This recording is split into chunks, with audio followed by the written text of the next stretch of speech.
नमस्कार जय जगन्नाथ संग माने आज आम बाहर गोटे जगह को माने अजाघर गाँव को जाऊँ आ बाटर केमती कौन करमती जाऊँ आपण मान देखा देखो तो आम पूरा रेडी हो सारूँ पूरा बाबू रेडी हो सारे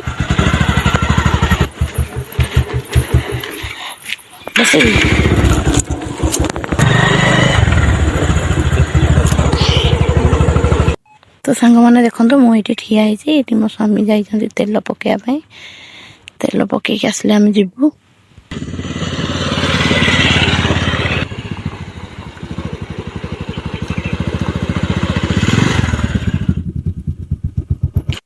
घोड़े तो नौ मामू घरे पहुंची गलु मो गला बसी जाइए मामू आई आई माई पानी दौरान नहीं बसबू कौन पलैबू माँ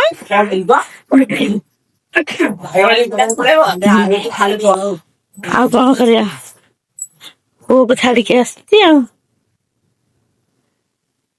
काम करा लाइट लगी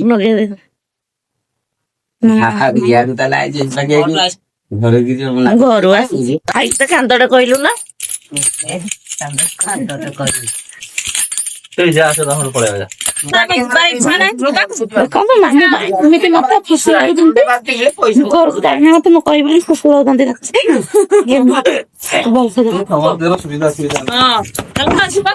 बाबू बुझी जाऊँ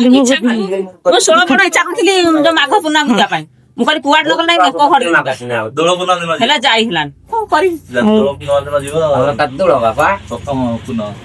पूर्णिमा दिन दांगा जात्रा नहीं जो दिन अष्टप्रहरी खंकर तो देखो मो अजाघर गाँ केमतीका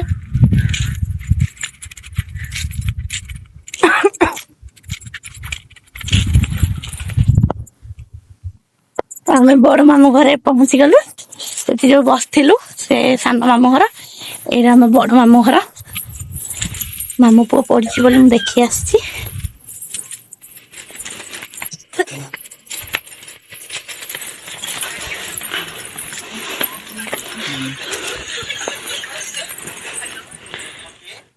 बुढ़ी ये मामू पुओ बसी कौन कर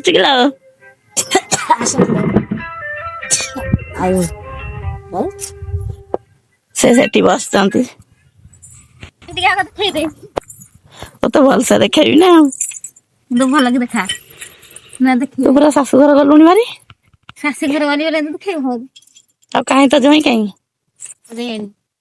ये मो माई बड़ माई ये सान माई ये मामू पुओ मामू पुओ बाहर जाऊना कौन ये स्त्री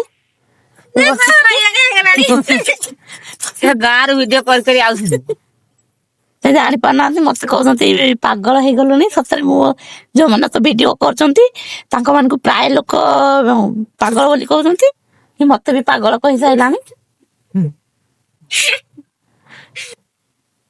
से टिके टिके चालू आ कौन कहते कटक ना कौटी नब ऑपरेशन कर कौन कहते कौन गोड़ ऑपरेशन कर वर्ष देढ़ वर्ष 3 वर्ष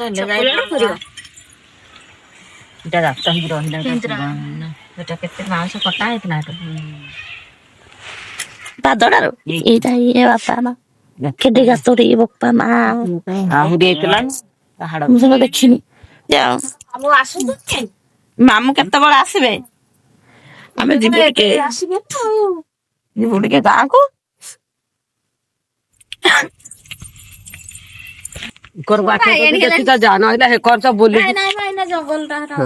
हाथी बाहर मुझे देखी जो पटे चल चल जाते नदी पार है कि से रास्ता ना जानते देखी ना देख बोलो बाटे हाँ एपटे जाओ आम सपर पुणी खाइल ना नाई कौन कर बुढ़ी पट बुढ़ा मेढे दवा तो पुओ राजी पलौं सागे कम आइटल कम पड़ू कौन खीरा के आम के ମାମୁଁ ଘରୁ ଏବେ ବାପ ଘରକୁ ଆମେ ଆସିଗଲୁ। ଏଠି ଖାଇ ବସିଛନ୍ତି ଆମର ସମସ୍ତେ, ମାମୁଁ ପୁଅ ମୋ ଝିଅ ନାନୀ ଖାଇ ବସିଛନ୍ତି। ପୁତୁରା ପୁରା ନିଗୋଡ ନିଦରେ ଶୋଇଛି। ଏ ପୁଅ ତଳକୁ ଆସେ, ଗୋଟେ ଘଣ୍ଟା କହିବୁ ଆଜି ଶୋଇବା ପାଇଁ କହୁଛୁ। ବୋଉ ମୋର କେତେ ଛୋଟେଇ ଛୋଟେଇ ଚାଲୁଛି ଦେଖନ୍ତୁ। କିଲୋ ଏମିତି କଣ ଚାଲୁଛି। ଆମ ଘରେ ମୁଁ ଫାଇନାଲ ପହଞ୍ଚି ଯାଇଛି ବାପ ଘରେ। ମାମୁଁ ଘରକୁ ଯାଇଥିଲି, ଆଉ ମାମୁଁ ପୁଅକୁ ଦେଖିକି ଆସିଛି ବାପ ଘରକୁ। ମନ ହେଲା ତ କହିଲେ ଟିକେ ଆସିଛି ଟିକେ ଇଆଡ଼େ ବୁଲି ଆସିବା। ମାମୁଁ କହିଲେ ତା ବୁଲି ଆସିବା। ଆଉ ଏଇନା ସାଙ୍ଗେ ସାଙ୍ଗେ ଆମେ ଯିବୁ ଭାରି, ପୁଣି ପୁଅକୁ ଛାଡ଼ିକି ଆସିଛି। ତ ସାଙ୍ଗମାନେ ଦେଖନ୍ତୁ, ଆମେ ଏବେ ବାପାଙ୍କ ଘରକୁ ଆସିଥିଲୁ, ଆମ ଘରକୁ ବାହାରୁଛୁ ଯିବା ପାଇଁ। ଏଇ ଲୋକଟି ଜମାରୁ ଇଚ୍ଛା ନାହିଁ ଯିବା ପାଇଁ, ହେଲେ ଆମେ ବାହାରୁଛୁ ସେଇଠି କିଛି। ସେଇଠି ମୋ ନାନୀ ସେ ବାହାରି ପଡିଛି, କୁଣିଆ ଯିବ ଭାଇ ଘରକୁ। ଭାଇ ଗଲାଣି ଭାରି ବୋଧେ। ତାକୁ ତ ଏଠି ମାଡ ମାରିକି ସବୁ କାମ ଦାମ ସବୁ ଶିଖେଇକି ରନ୍ଧା ବଢା ଶିଖେଇକି ଆଉ ଭଲ କି ବାଡେଇକି କାମ ଆଗ ପାଠ ପଢା ଟାଇଟ୍ କରୁଛି। ଏମିତି କେମିତି ପାଠ ପଢିକି ବଡ ମଣିଷ ହବ। ଆମେ ଏବେ ଯାଉଛୁ, ଘର ପ୍ରତିଷ୍ଠା କଲେ ଯିବ। ହଉ ବଢିଆ ବଢିଆ ଜିନିଷ ଧରିକି ଯିବ। ଏଇଟା ନିଅ କରିବ। ଆମର ବାବୁ ଏଠି ଥେଇଛି ମାଟି। ମୋବାଇଲ କିଣିଥାନ୍ତି। ତୁ ଆସିବୁ ହେଲା, 4 ଦୋଳ ଦିନ ଆସିବୁ ଯାଇ ଝିଅ ଏଠି ନାଚ ଦେଖିବ, ଝିଅକୁ ନେଇକି ଯିବୁ। ଦୂରରେ କିନ୍ତିକିଲା ଆସିବ।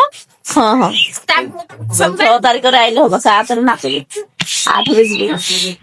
ଆଗକୁ ଦେଖିବ ନହେଲେ ଏଠି ଯାଇକି ଦେଇପାରିବିନି। ବଡି ଭୋର ଭୋର ପଳେଇବ, ନାଇଁ ବଡି ଭୋର ଭୋର ପଳେଇବ। ଆରେ ରାତି 4ଟାରୁ ପଳେଇବ ବୋଲେ ପଳେଇବ। ହଉ ଦେଖିବା ଆଉ। ହଁ ରାତି 4ଟାରୁ